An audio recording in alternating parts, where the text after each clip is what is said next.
Hello, this is Eric Strong again, and for this 10th lecture, I will be talking about metabolic alkalosis. The learning objectives of this lecture are to know the differential diagnosis of a metabolic alkalosis and to be able to identify the specific etiology of a metabolic alkalosis in an individual patient. One way to classify the etiologies of a metabolic alkalosis is to consider what the primary issues are, both which organ between the GI tract and the kidneys the problem is primarily in, and what the basic mechanism is between loss of hydrogen and gain of bicarbonate.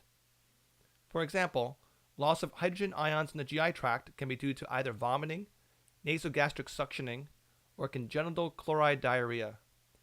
I'm going to be talking much more about the other conditions listed on this chart in a few minutes, but congenital chloride diarrhea is a rare genetic defect in an epithelial anion exchanger which results in a syndrome of hyponatremia, hypochloremia, and metabolic alkalosis, usually presenting immediately after birth. Conditions in the kidneys which can result in loss of hydrogen include loop and thiazide diuretics, mineralocorticoid excess, contraction alkalosis, and Bartter and Gittleman syndromes.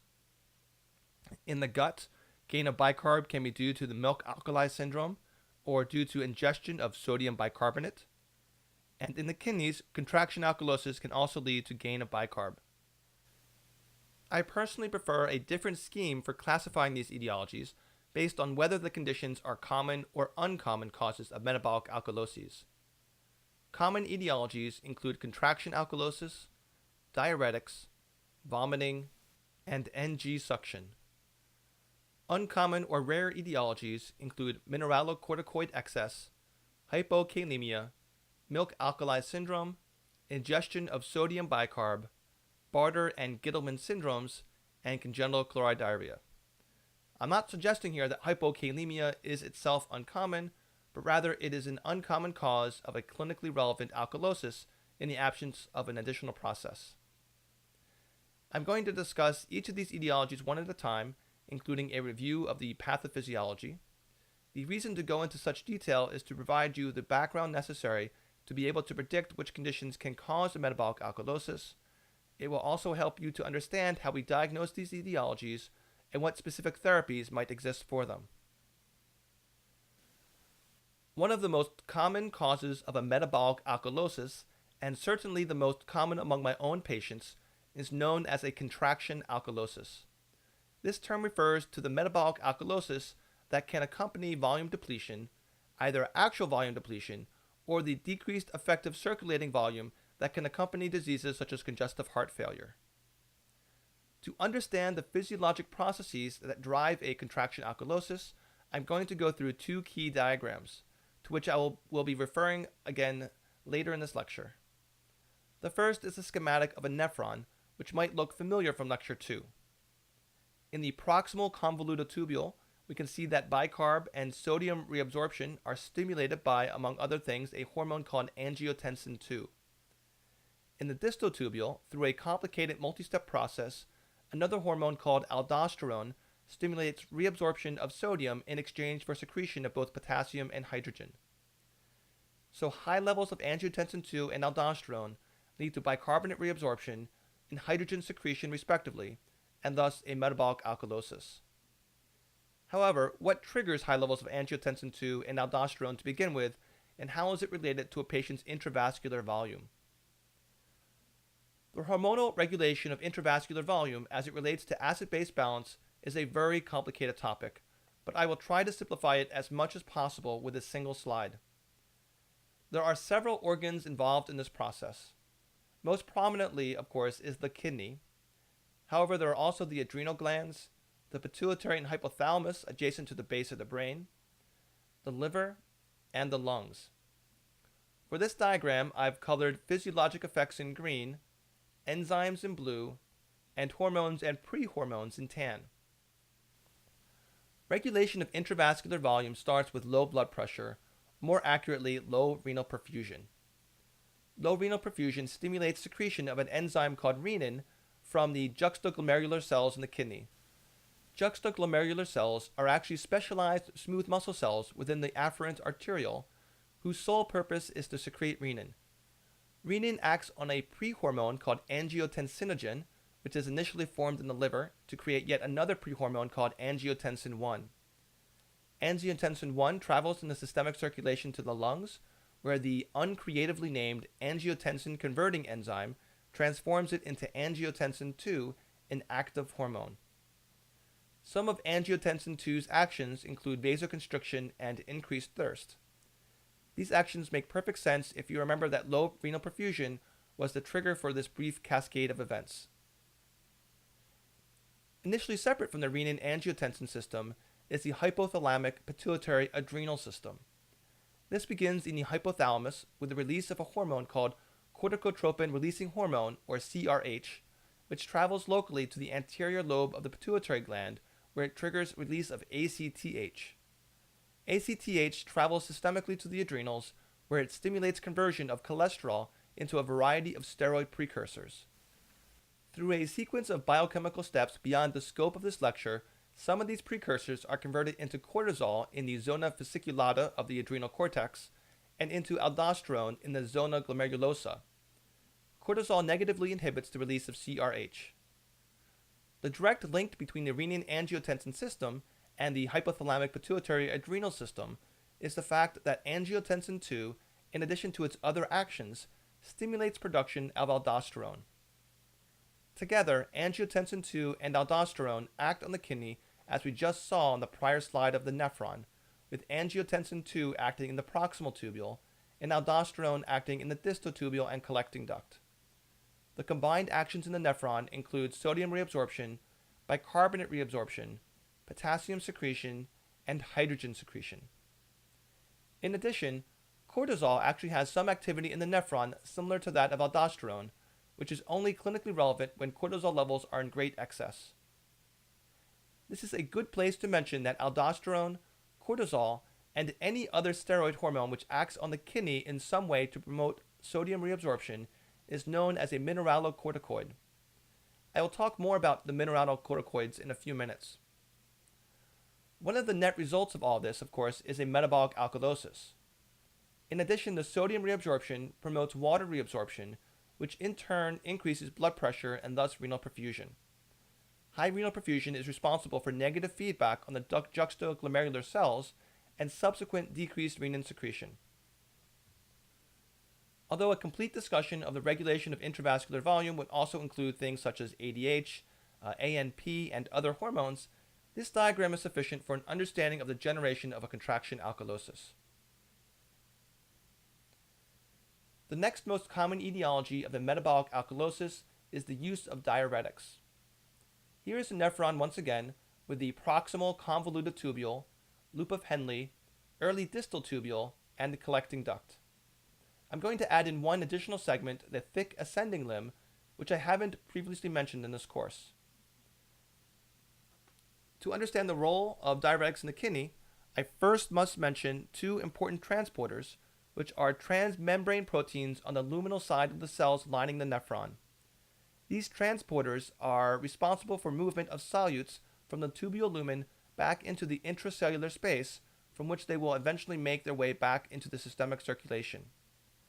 The first of these transporters is in the thick ascending limb, where it leads to the simultaneous reabsorption of one sodium ion, one potassium ion, and two chloride ions. The second transporter is in the early distal tubule, where it leads to simultaneous reabsorption of one sodium and one chloride ion. There are two classes of diuretics that lead to metabolic alkalosis. The first are called loop diuretics. These include furosemide or Lasix, bumetanide or Bumex, torsemide, and ethacrynic acid. Loop diuretics inhibit the cotransporter in the thick ascending limb, which prevents sodium reabsorption and thus leads to an increased excretion of water. The second relevant class of diuretics is the thiazide diuretics. These include hydrochlorothiazide, chlorothiazide, also known as diuryl, chlorthalidone, and metolazone. Thiazides act by inhibiting this cotransporter. Loop and thiazide diuretics can lead to a metabolic alkalosis through two mechanisms. First, dehydration from excessive diuresis can trigger a contraction alkalosis. Alternatively, blockage of sodium reabsorption proximally will lead to increased delivery of sodium to the collecting duct. This will shift the electrochemical balance where sodium is reabsorbed in exchange for secretion of potassium and hydrogen. Thus, diuretics can lead to this effect even if they don't trigger increased levels of aldosterone. Next is vomiting and nasogastric suction. These two have identical effects on a person's physiology and can lead to a metabolic alkalosis as a consequence of volume depletion and a secondary contraction alkalosis, as well as direct loss of hydrogen in gastric fluids rich in hydrochloric acid. The effect of vomiting and NG suction really is that straightforward. The next etiology is mineralocorticoid excess, and this is a bit more complicated. A state of mineralocorticoid excess is suggested by the constellation of hypertension, hypokalemia, and a metabolic alkalosis. So here is this chart again, showing how hormones regulate intravascular volume. Most forms of mineralocorticoid excess are due to defects here in the hypothalamic pituitary adrenal axis. However, a very similar state can develop on account of excess levels of renin as well. When I think about the specific etiologies of mineralocorticoid excess, I think primarily of two major categories. First is hyperaldosteronism, in which, as the name implies, an elevated aldosterone level is the predominant problem. The other category is Cushing syndrome, where either an elevated cortisol level or the presence of an exogenous steroid is the predominant problem. For those of you curious about medical history, Cushing syndrome is named not after an endocrinologist as most assume, but rather an American named Harvey Cushing, who was actually a neurosurgeon and who had described the syndrome in the context of a malfunctioning pituitary gland. Cushing led quite an interesting life, among which was attending to the mortally wounded son of one of his heroes, William Osler, in a Flemish battlefield during World War I. Getting back to metabolic alkalosis, hyperaldosteronism can in turn be broken down into two subcategories. The first is when elevated aldosterone levels occur on their own, in the absence of another triggering hormone abnormality. This is termed primary hyperaldosteronism. Primary hyperaldosteronism is usually caused either by bilateral adrenal hyperplasia or an adrenal adenoma secreting aldosterone. This latter condition is called Kahn syndrome after Jerome Kahn, an American endocrinologist from the University of Michigan. Other more rare causes of primary hyperaldosteronism include an aldosterone-secreting adrenal carcinoma, a rare genetic disorder called glucocorticoid remedial aldosteronism, in which exogenous corticoids such as prednisone will paradoxically correct hypertension, and finally a number of rare forms of congenital adrenal hyperplasia, the details of which are fascinating to pediatric endocrinologists, but which are well beyond the scope of this talk. In addition to primary hyperaldosteronism, a nearly identical syndrome can be caused by an inappropriately elevated level of renin, a condition known as secondary hyperaldosteronism. High renin results in high angiotensin II, which in turn stimulates excess production of aldosterone. High renin levels are usually due to stenosis of one or both of the adrenal arteries by either atherosclerosis or fibromuscular dysplasia. Fibromuscular dysplasia is an uncommon but probably under-recognized cause of refractory hypertension presenting under the age of 40 with a slight female predominance. Renin-secreting tumors of the juxtaglomerular apparatus have also been described but are quite rare.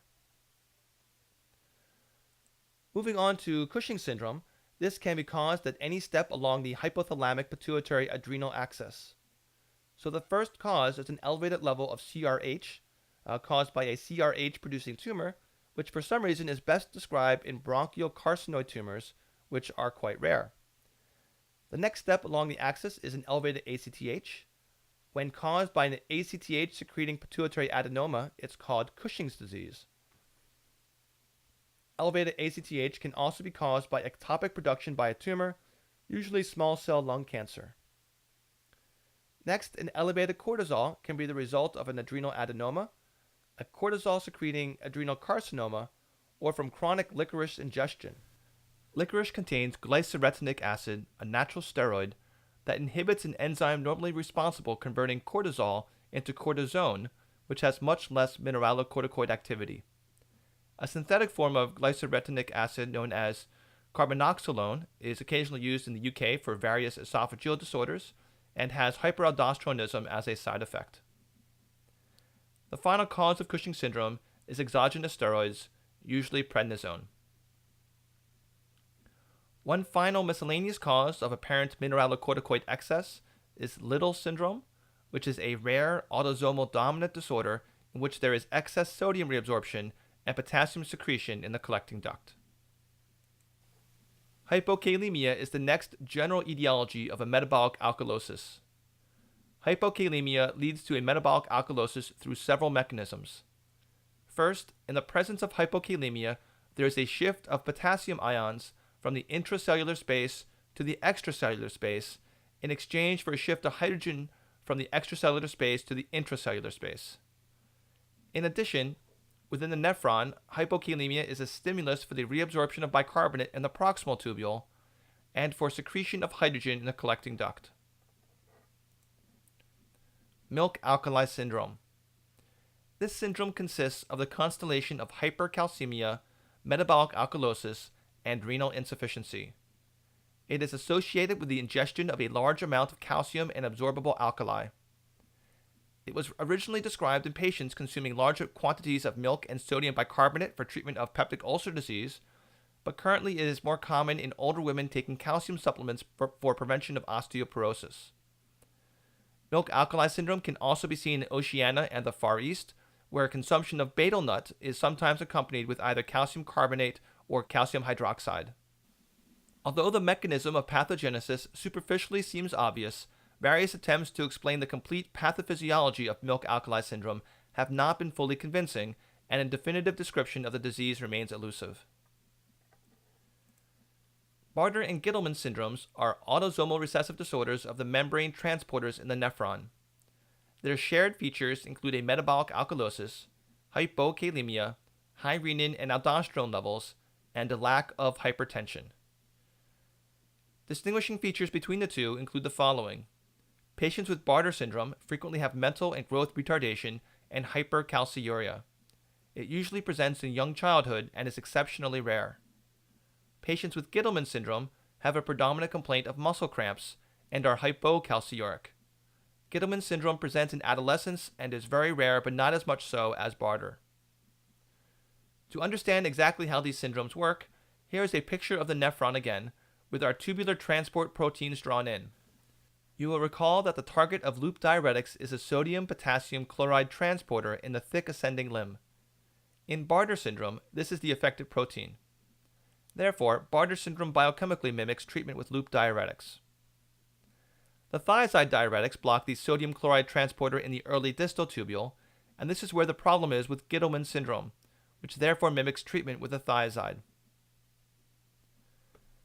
The last topic I would like to address in this lecture is how to approach a metabolic alkalosis and establish a diagnosis. The first step is to assess volume status. If it is low, the history will almost always be sufficient to explain the situation, as the patient will have either an obvious contraction alkalosis from primary dehydration, diuretics, vomiting, or NG suction.